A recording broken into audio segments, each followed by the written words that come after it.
Okay, so way number 11, which is a pretty critical one, is Diktok Chaverim. What Diktok Chaverim means is examining ideas with friends. So obviously ideas have consequences, right? All over the world people are fighting with each other, killing each other for over ideas, over causes. So how do we ever fix a world where ideas are so powerful but we can't seem to work with each other?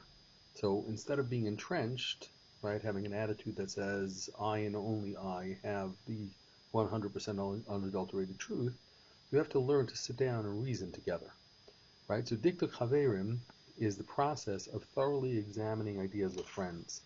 The reason that it has to be friends is because those are people with whom our guard is down that allows us to seek the truth. So number one of this is discuss, don't argue, right? Heated arguments with raised voices and insults flying don't allow you to hear the other person's position and don't allow them to hear yours. So it's important in discussing an idea to be a judge, not a lawyer, right? A lawyer argues for their side, for the side that hired him, regardless of whether or not they're right, right? A judge is striving to be objective and discover the truth. Right? Milton Friedman wrote that people of goodwill who reason together will come to a common conclusion. Right? That's the kind of basis of negotiation. You start out with goodwill, and then you can reach a common view.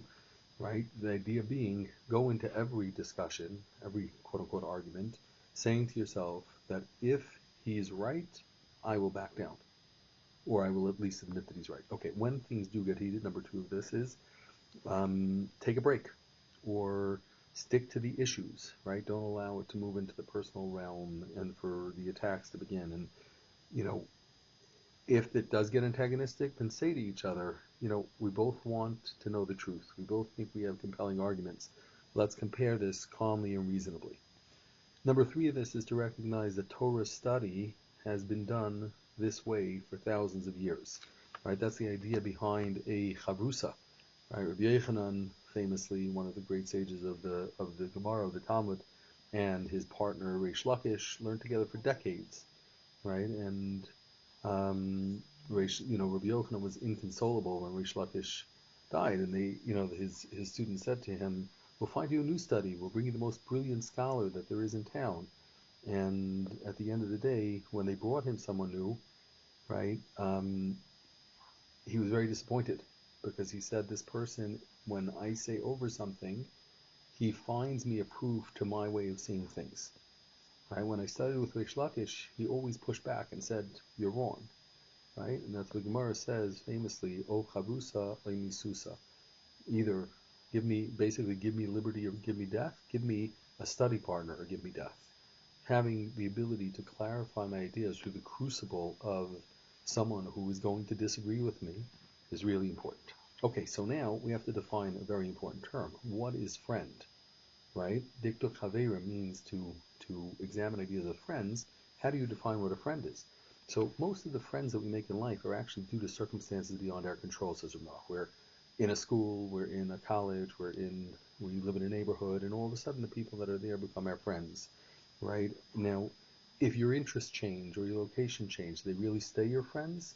So what is it that a friend means in Chazal? A friend means a friend for life, right? Friend is from the chaver is from the lashon of chibur, which means to be connected, to be deeply joined.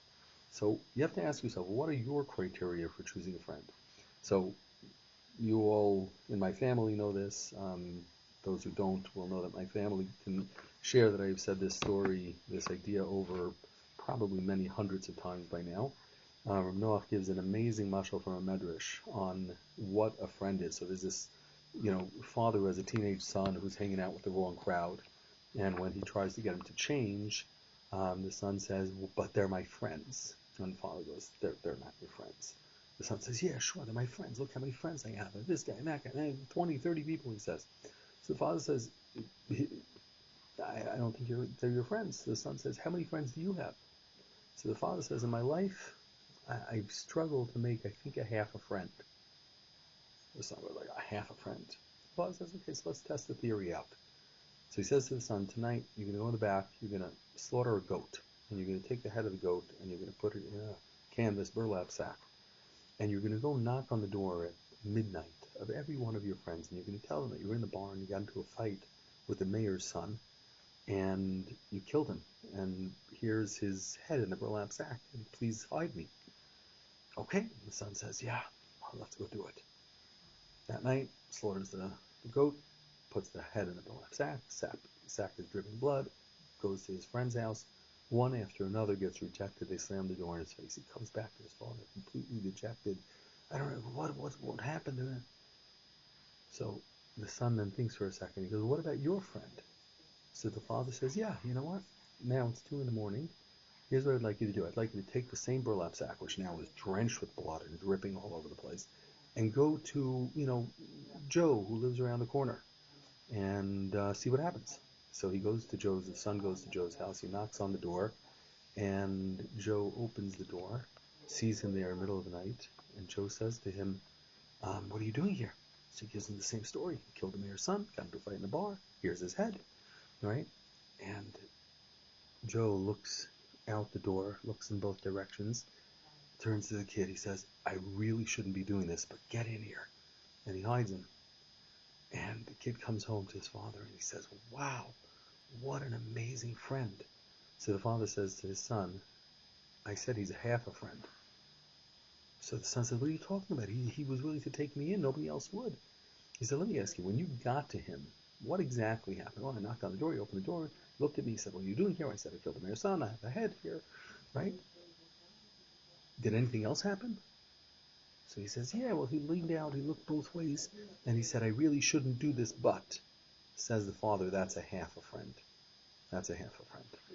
So the idea behind what a true friend is, the father tells the son, is a famous story. There's 2 versions of the ending. I'm just going to share one. There's a famous story about these two friends who, one lived under the Syrian Empire, the other lived under the Roman Empire, and these 2 boys grew up together and became very close. And the one who moved to Syria, the one who from Rome who was visiting Syria, was accused of being a spy, and they took him before the Syrian emperor. He sentenced him to death. So the Roman said to the emperor, he says, I need to put my affairs in order. Why don't you let me go back home to Rome, and I will come back to be executed? The Syrian emperor just laughed. He said, that's fun. What guarantee do I have that you're going to come back? So he says, I've got a friend here who lives in Syria, and he'll stay in as my guarantor. So the Syrian emperor says, this I got to see. So they bring in the friend who lives in Syria, and he says, yeah, I'll be his guarantor. And if he doesn't come back, so the Syrian emperor says, you know what? You can go back to Rome, put your affairs in order. You have 60 days on the dot, to the minute, to come back here. And if you don't come back here within 60 days, I'm going to kill your friend. So the guy goes back to Rome to set his affairs. And on his way back, he has a serious traffic issue. His boat capsizes. He gets another boat.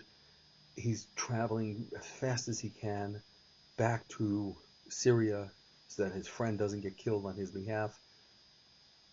Enters the gates of the palace. The whole entourage, the whole king's court is set out to watch the murder, the killing of this guarantor of the spy, and he comes running through the gate, and it's 6:01. And he says, I'm here, I made it. It's time to execute me. So the emperor says, okay, well, you made it. Amazingly, the Syrian friend, who was his guarantor, turns to the emperor and he says, what are you talking about? It's 6:01. You have to kill me.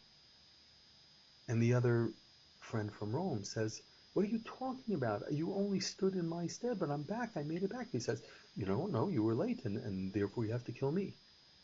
And the Syrian emperor is sitting there looking at this with just flabbergasted, his tongue hanging out, his jaw on the floor. Right? What's going on here? These 2 people are fighting, each one not to kill the other, but to be killed instead of the other. Says the king, I will spare you both on one condition, that you allow me to be your third friend.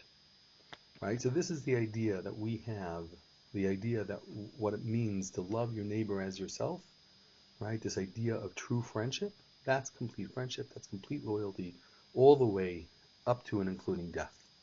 So a couple of practical ideas, pick a couple of subjects that you have an opinion about, and discuss them with friends, making sure that the discussion doesn't veer into an argument. And then, two of this is look around the people that you call your friends and ask yourself, how did you choose them? What criteria was used to select them?